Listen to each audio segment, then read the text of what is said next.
Hello. It's been 1 year since I was here last time. It's good to see you all again, the usual suspects and new faces.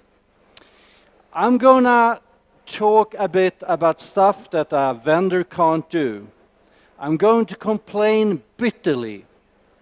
It's the last year, you know, it's 2012, it's the end of everything, so I can complain.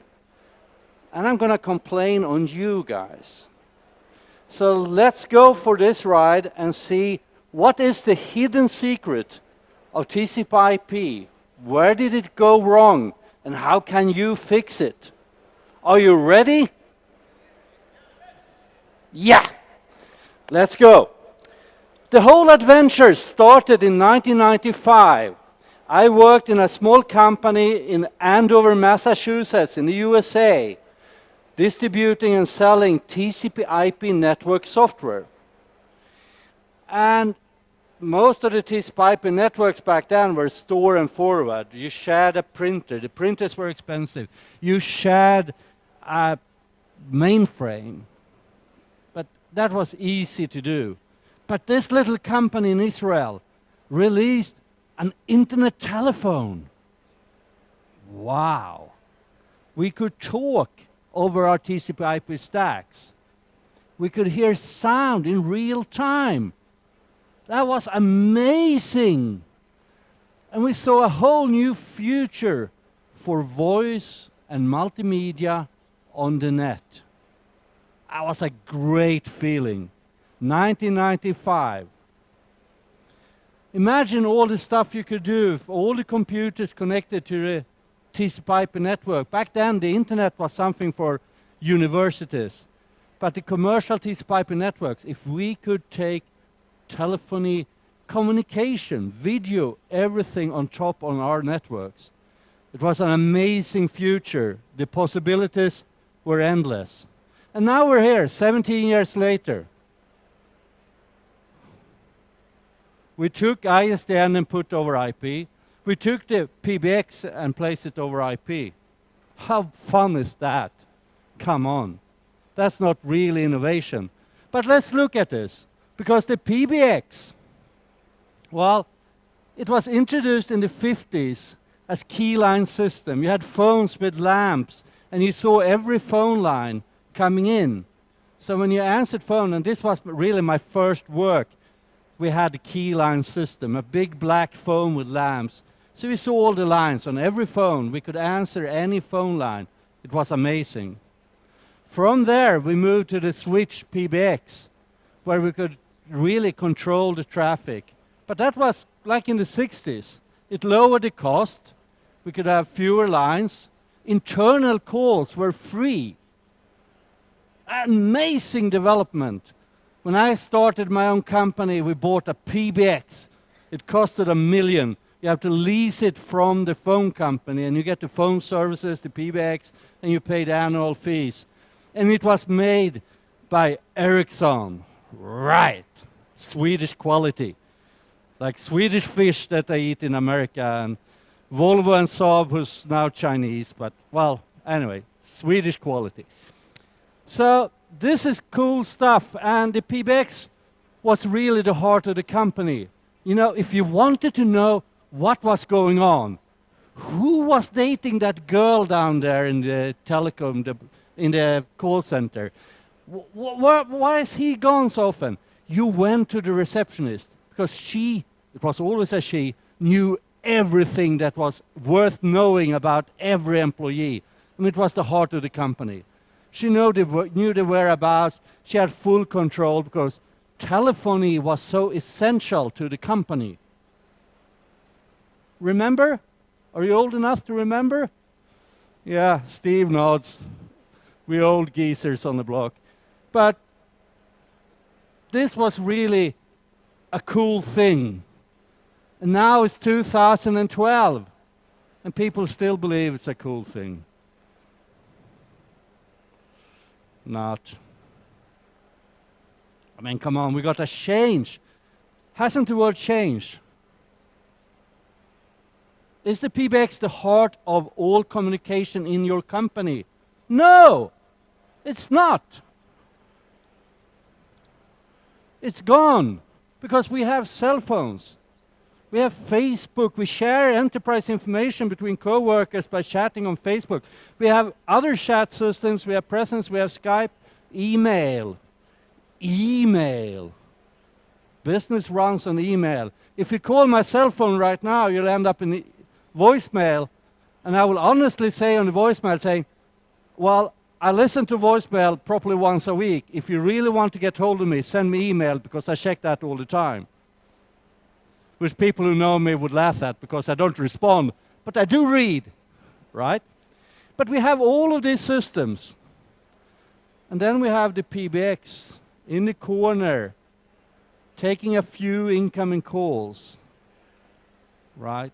When I started a company, there were two things that was important to buy: the fax and the PBX. Actually, three things: the post mailbox, so I can go in at 7 o'clock in the morning, fetch all the mail, because important business transaction was still in normal letters, paper, right? Now you open a Facebook page, a Twitter account, and you're done. And you have your smartphone, that is your private smartphone, and that's the corporate line. So the world has changed. And if you look at this, all these services I'm talking about, there's something that connects all of them. They're building on the same infrastructure.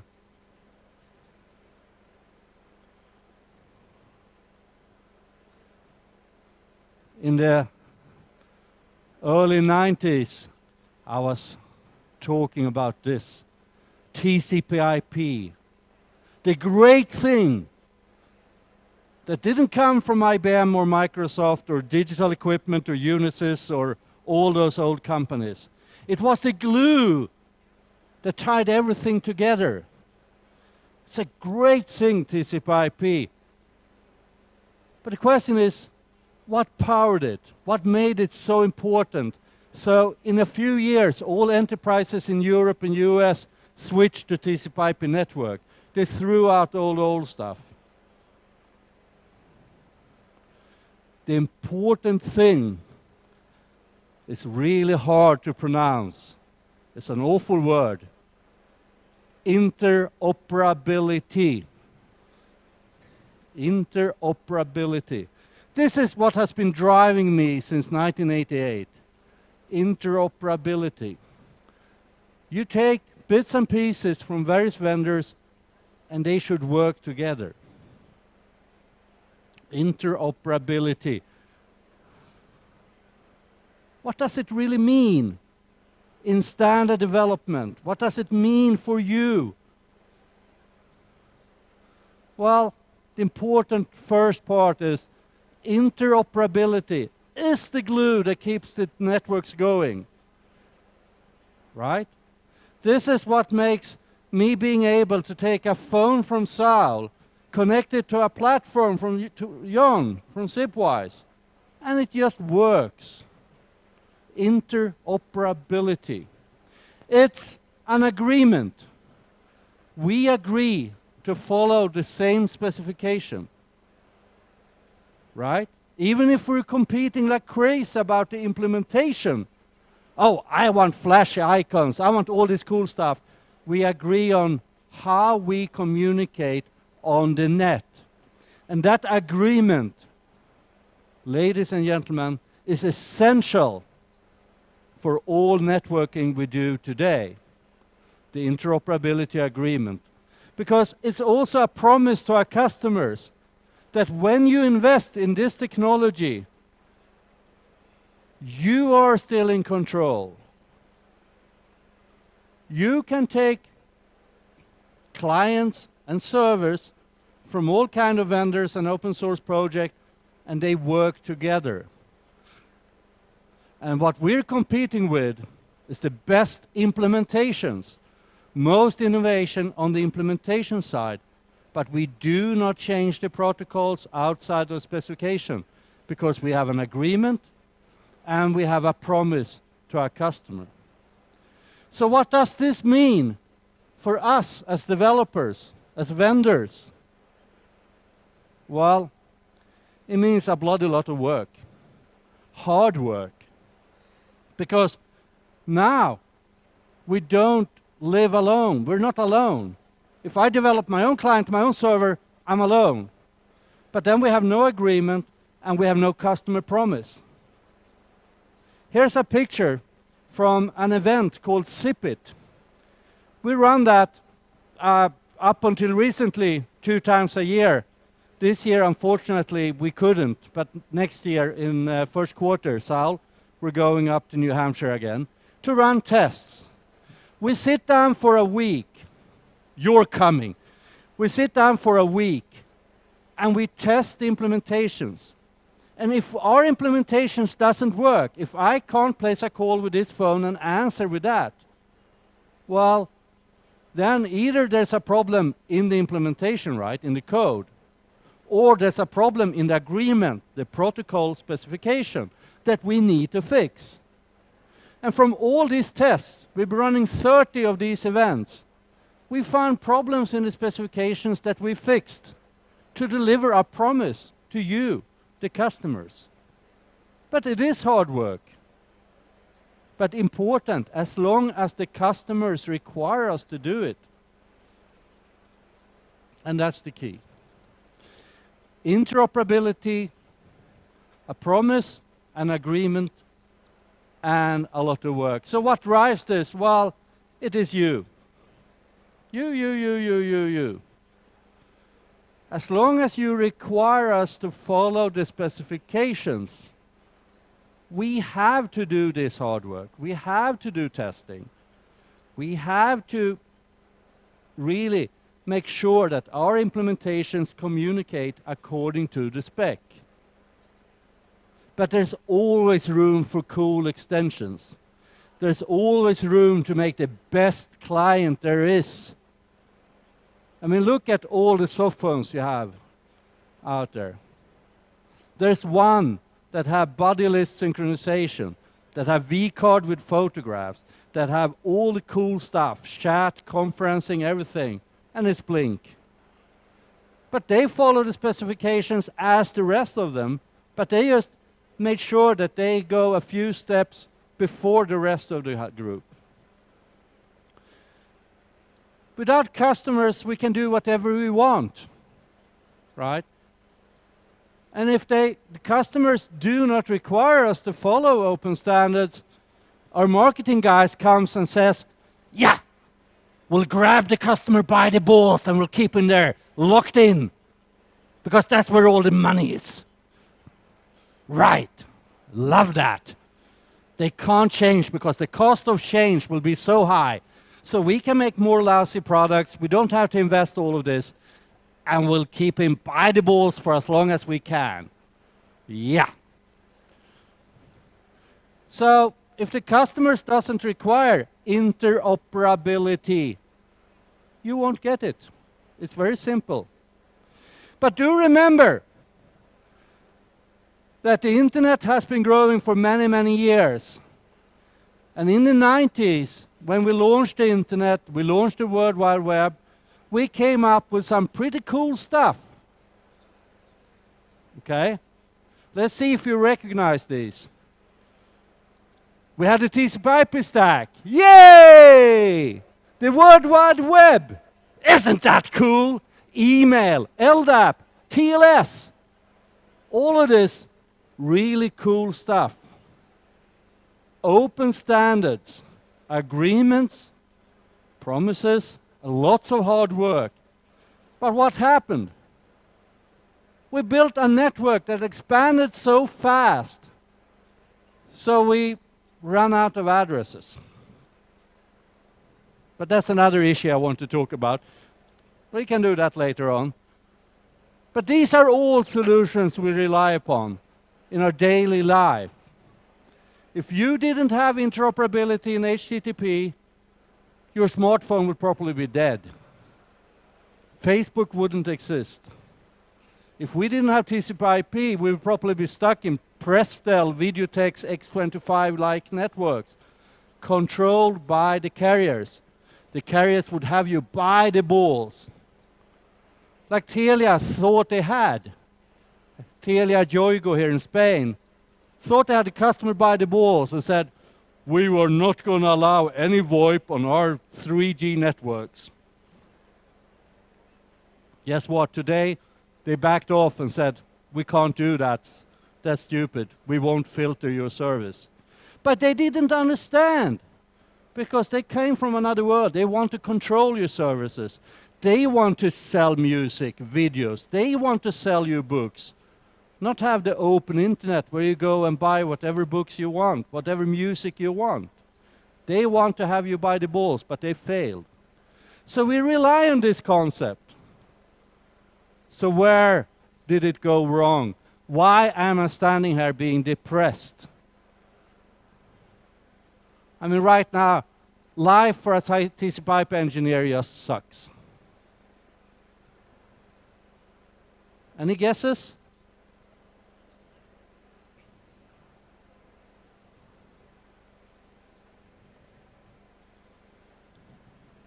Well, look at this.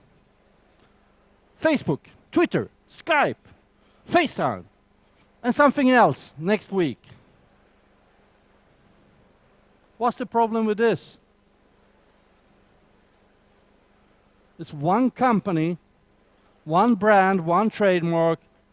They got you by the balls. They got me by the balls. We're totally dependent. What if email was like this, that the only email system that worked would be Edvina mail, having you by the balls? I would think, but there would be Duffet mail in England and Sokol mail in the US competing with me. But of course you can't mail between them. There would be isolated islands. And then I had to figure out, well, if I want to email my friend Kevin in the US, oh, is he on Duffet mail? No, it's not on Sokol mail. He's on Kevin mail, and I have no account. I can't mail him. But that's how we live here with Facebook, Twitter, and that stuff. We're locked in. We're by the balls. And we're going backwards in time. I'm old enough to remember the past. When I started working, I know what mounting a file system is. New Linux people have no clue why we say mount a file system, because they haven't carried the Winchester hard disk drives. They haven't mounted tape drives. I'm that old. I should probably be put in a museum, right? So in these days, we had IBM SNA, a beautiful network for IBM mainframes, running on Token Ring. Cool stuff. But we also had Novell Network running over IPX protocol, funny enough called the Internet Protocol Exchange. Yeah. We had Microsoft Loan Manager. They didn't talk with each other. We had CC Mail, MS Mail, and in Sweden we had a very cool Memo Mail that only worked between Volvo and some banks, but it was cool, right? So, are you using this stuff now? What happened? They're all excellent, cool implementations. So what happened with all of this? Well, at that time in the 90s, the customer said, no, we don't want you to have us by the balls. We want to have all these computers and they should share a network. We want to have email, so we can email anyone in the whole world by using an email address. And I don't care which manufacturer that created their email server or their email client. I want to buy computers and buy the operating system as a standard and buy the hardware from someone else. Because my applications need to run regardless of hardware. This is really what created the Unix movement. The PCs, IBM took a big decision buying the OS from Microsoft and building the hardware and having an open specification. And TCP/IP networks. The freedom to control our own destiny the freedom to control the value of our investments, making our investments in software and technology long-term by using open standards. So what happened? Well, I don't know. Venture capital, well, that drives companies to build proprietary protocols. They don't understand this open standards, the agreement and the promise. You build value in your trademark, son, right?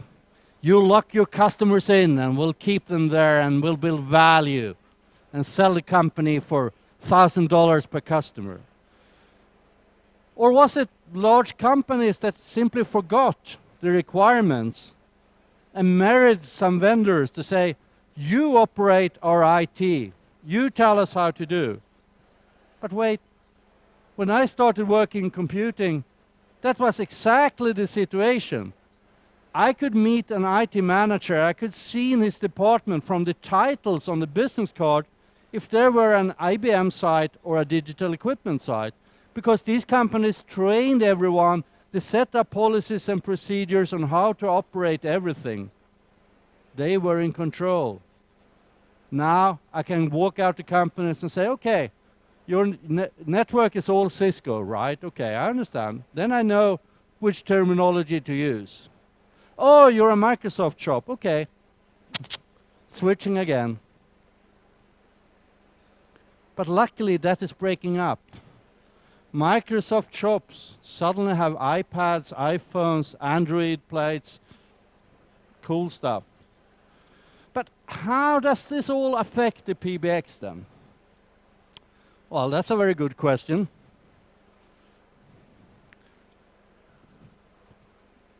Think about it for a while.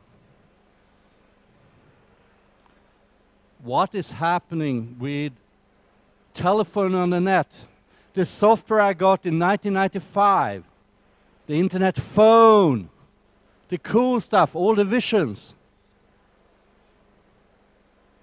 Have that changed how we communicate? Not really, have it? I feel we're moving backwards in time because I see from customers that they have less focus on interoperability. I would like you to really raise the bars here. People are using Link. That is totally proprietary codecs. The protocols are proprietary. For a vendor to integrate with Link, we need an agreement with Microsoft to join their multi-million-dollar club, right? That's not open standards. Skype, proprietary protocol all over again. And there are many, many others. We're moving back in time. And you'll find PBX vendors out here that actually add proprietary protocols. And look at the SIP simple standard for presence. We have so many groups working with this, building their own business models, so the developers just don't know which document to base their implementation upon. There's no gentleman's agreement. Customers buy everything from one vendor and it works. But as soon as someone comes in with an iPad and say, hey, I have SIP presence here, there's a 80% chance it won't work with the current installed.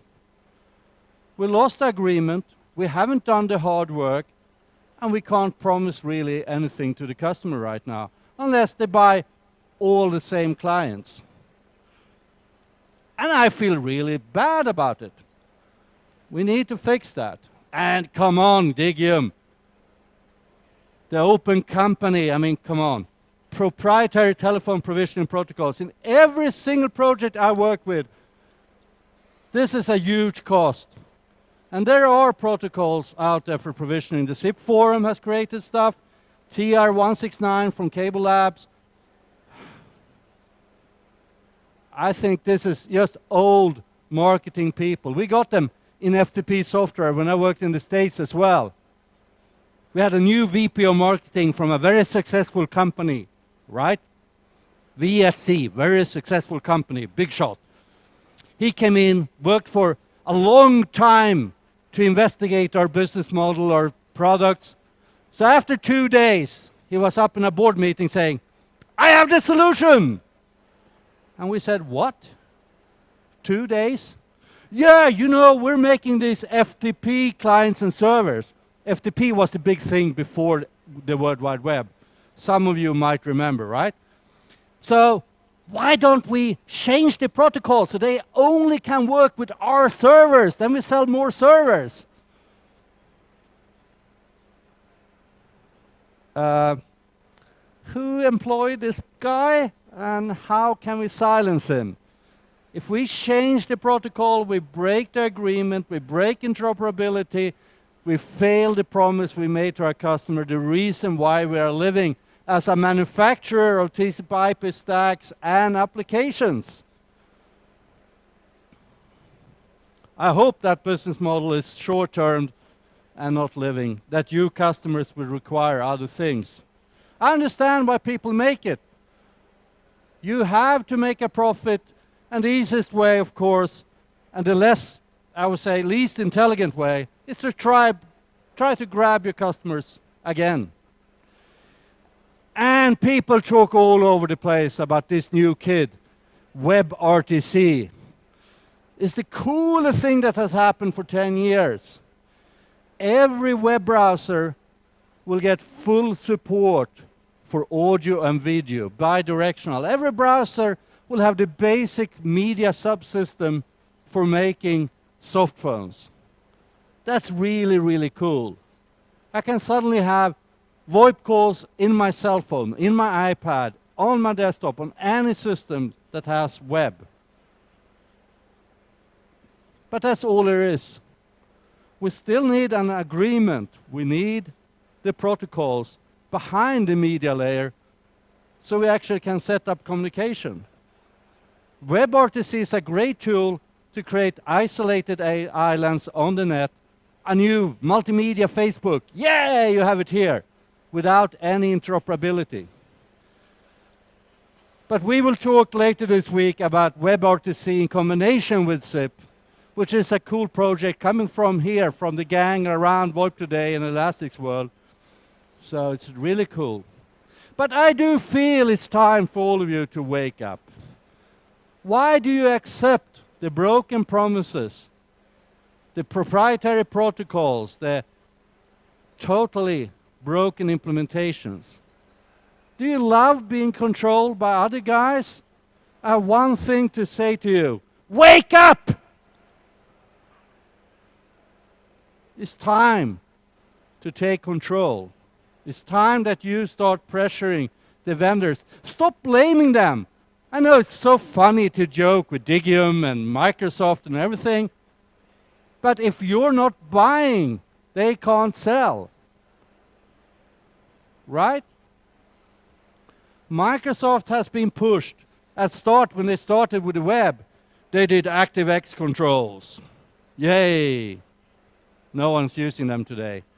When they started with TCP/IP, they had LAN manager over IP. Yay! No one's using that today.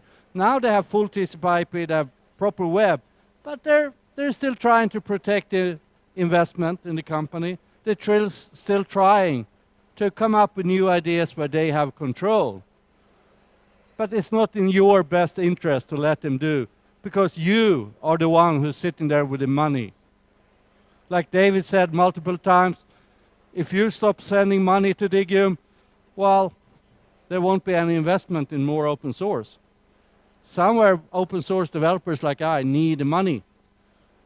And you can attach requirements to that, okay, to do things right.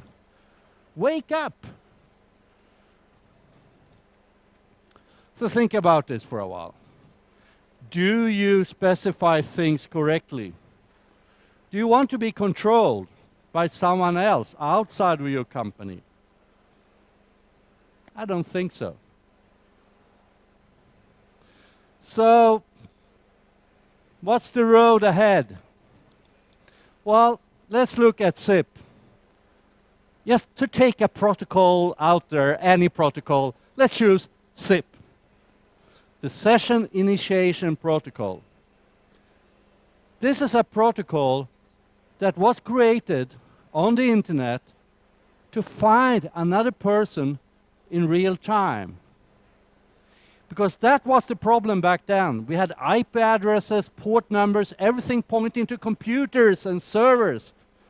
We needed to find you in real time, try to find out the different properties of your devices versus my devices, and set up some sort of session. Could be a chess game, could be audio, video, anything, right?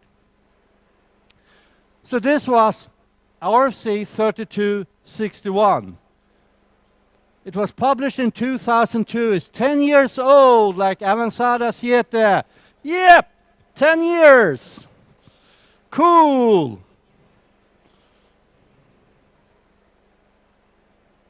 Do you think that nothing has happened during 10 years?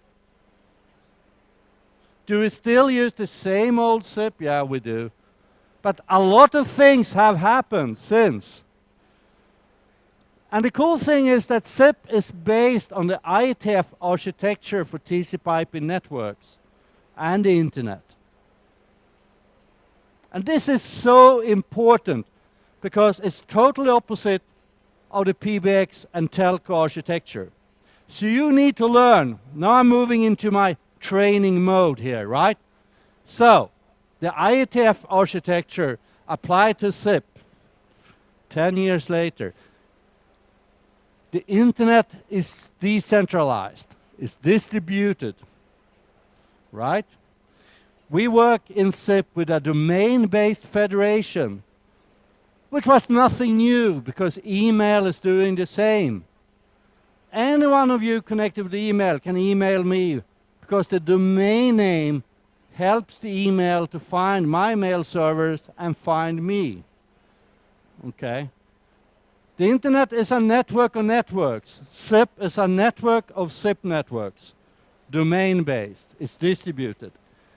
It's scalable because it doesn't scale to have one domain, one company, one solution, because we're so many with different needs and requirements, and so many platforms and countries, right?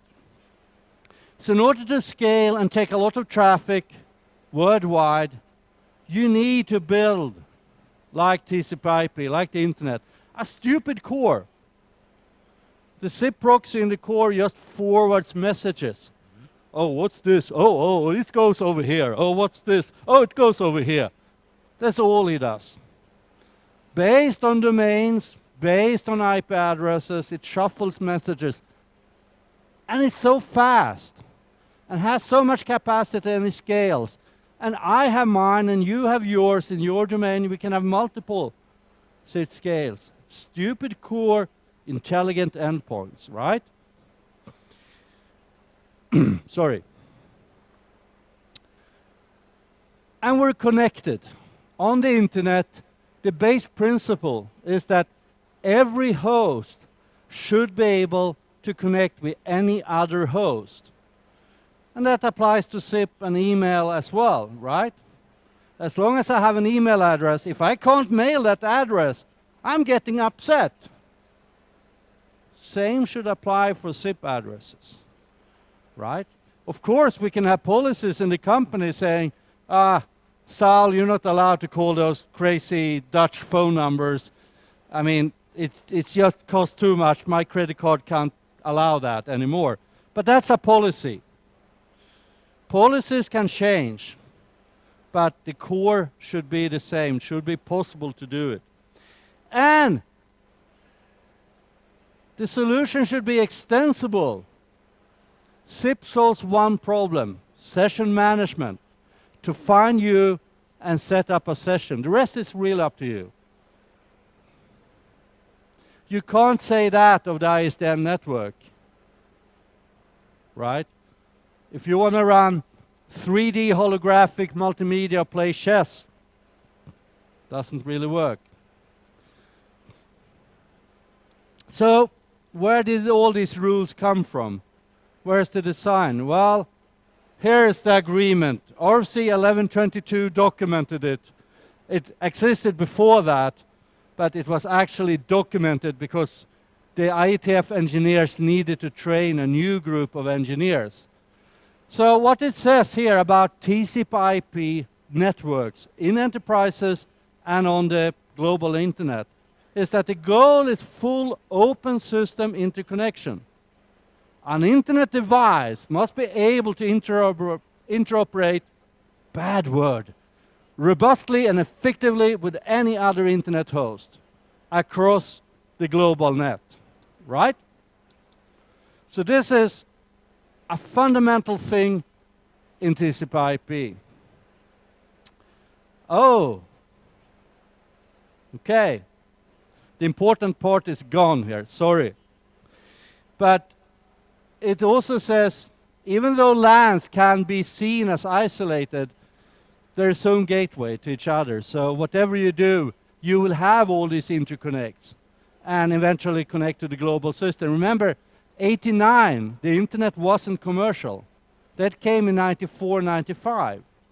But they already saw that eventually this is where it's going. So neither the company or the employee benefits from being isolated. So this was in SIP 10 years ago. And we're still operating based on the old PBX model, the old model. We took ISDN, applied it to SIP and say, hey, we have IP telephony. Cool! And we forgot the rest. After 50 years of PBXs, I think it's time to change. I mean, look at my smartphone and my PC. I have so many different apps for telephony and for chat. And I need to figure out, oh, I want to reach Emmanuel. Where is he on? Oh, I can only chat with him on Skype. No, but I want him to join a conference with David, and David is only on MSN.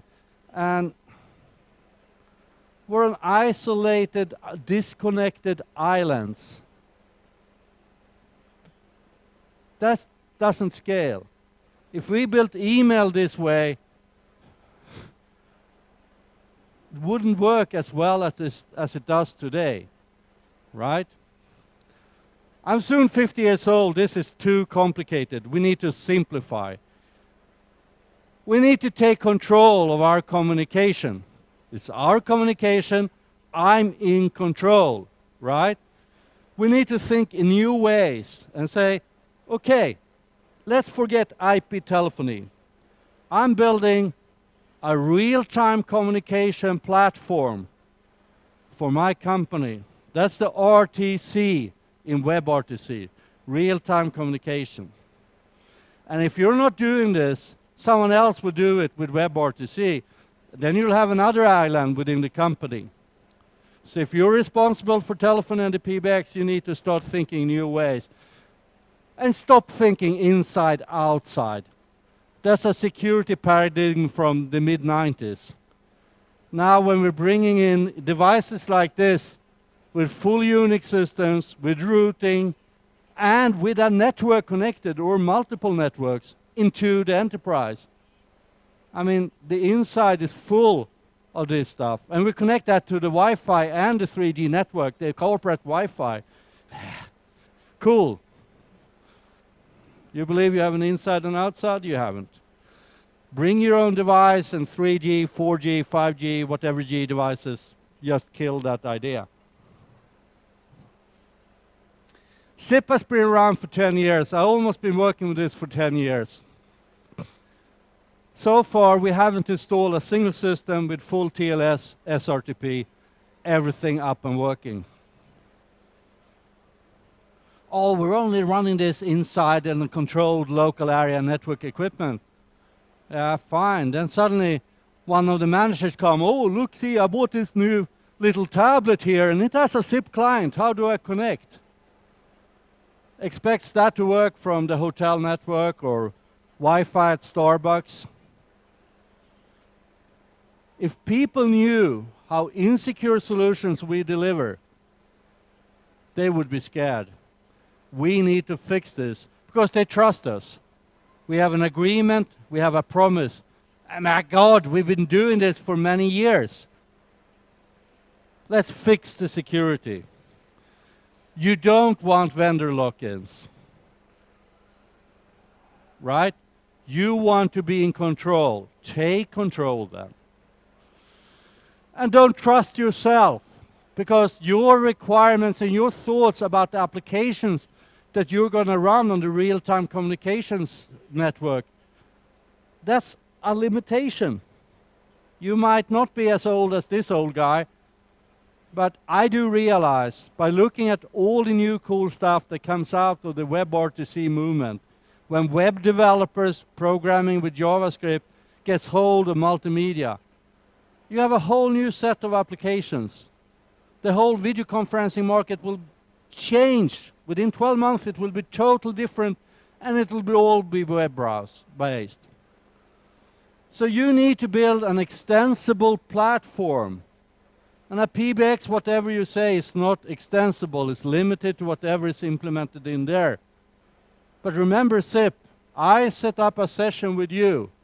What goes on between us in the session, that's out of scope. There's other protocols. And a lot of this is personal.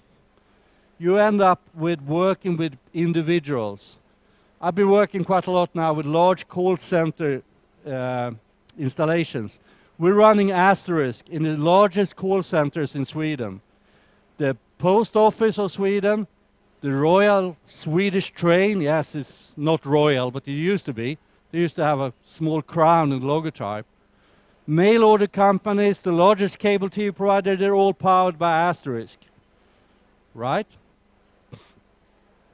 But we realized there that we thought we could go in and say, oh yeah, this is the approved headset and this is the approved phone. And after a few days we got complaints over call quality, and we said, what? I mean, we tested. And realized that the ladies in the call center didn't approve our headsets because it was disturbing their hairdo. So they picked out some very old tube headsets, you know, that used to be in airplanes that went under, right? And bought an adapter at a cheap electronics store, and call quality was going down. But it's all personal. You will have to adopt. You can't standardize on a Windows phone or a soft phone, because people will bring in Macintoshes, Android plates, other things, and you will have to adopt. And it's much easier if you have open protocols. Video is going to be everywhere. Skype brought video to every human being. People are using that. A majority of the Skype calls have video today, especially on Mother's Day's weekend, right? So with WebRTC, it won't be complicated. It will be in every browser. It will be easy to set up, easy to use. So if you haven't thought about video in your real-time communication platform, you need to start now. And you need to build for global communication. Last Friday, when I was in the US, or the Friday before, sorry, I left Europe in your hands for 1 week. And what did you do? Well, first, the comic strip page on my daily newspaper was cancelled. I have no comic strips in my daily newspaper. What did you do? Secondly, you guys took the last IPv4 addresses. We're out. There's no more. I leave Europe for a week, and what do? RIPE doesn't have any more addresses. Every service provider will get their tiny slice. Just to remember the last allocation pool, 1,024 IPv4 addresses, then it's gone. Then you're in the hands of your service provider. They might still have something, but believe me, the price will go up. If you want to play on the global internet, if you have web services, if you have anything including SIP, start working with IPv6. You should have done it last year. I told you last year. If you haven't, do it now. So, Important keywords for you here. IP, of course. TLS and DTLS are two really core security standards that we use for UDP and TCP security. The Open SIP Federation that ties together organizations like email. And then we have client diversity. We're going to have WebRTC, we're going to have SIP phones, we're going to on the iPads, we're going to have it on the desk, the hard phones, on the PCs, on the Macs. We're going to have all kinds of clients. I already have SIP clients I had for years that cannot handle the invite message in SIP. It cannot set up a session. That's client diversity. Can't use it with asterisk. It's a fully approved SIP standard according to RFC3261. It can handle calls. Because it's the Pigeon or Adium instant messaging client. So you'll see a lot of different clients, and we need to find out how to set up communication between them. And we're going to build new, cool, real-time applications that you haven't seen before. There's so much innovation going on now in WebRTC that we need to tie together. Before leaving on Sunday evening, I sat down with my crazy family and watched a couple of Deep Space Nine Star Trek episodes.